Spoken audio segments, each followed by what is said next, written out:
परिस्थिति से कैसे निकलेगा।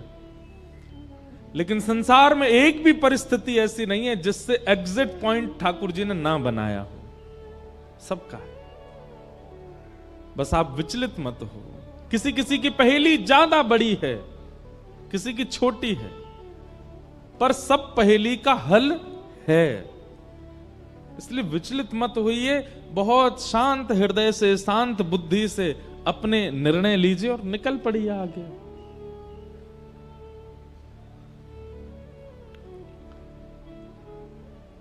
ठाकुर जी की प्रसन्नता नाम जप से है, ठाकुर जी की प्रसन्नता वैष्णव तिलक धारण से है, ठाकुर जी की प्रसन्नता एकादशी व्रत धारण से है।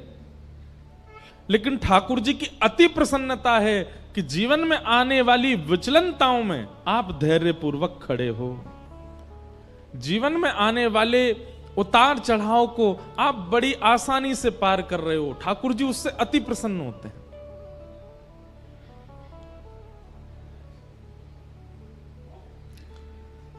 द्रौपदी और पांडवों के प्रति जो ठाकुर जी का प्रेम है ना, वो इसीलिए है क्योंकि इतनी परिस्थितियां आई और पांडव टूटे नहीं, द्रौपदी टूटी नहीं। आज तो परीक्षा की पराकाष्ठा हो गई।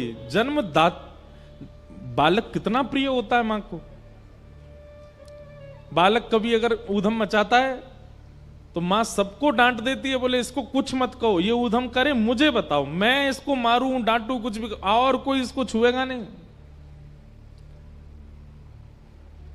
कई बार मां ऐसा बोल देती है टीचर्स को भी कि ज्यादा ऊधम मचाए तो आप इसको देख लेना, लेकिन फिर थोड़े अगर वही टीचर उसको पीट पाट दे तो फिर मां फिर लड़ने आ जाती है।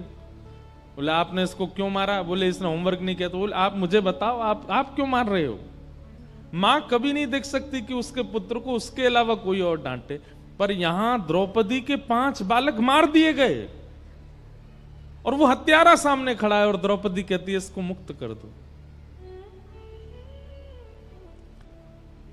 कल हमने इसी विषय पर बृहद चर्चा की थी। 5 बातें कहीं, धर्मम न्यायम शकरुणम निर्विलीकम समम महत।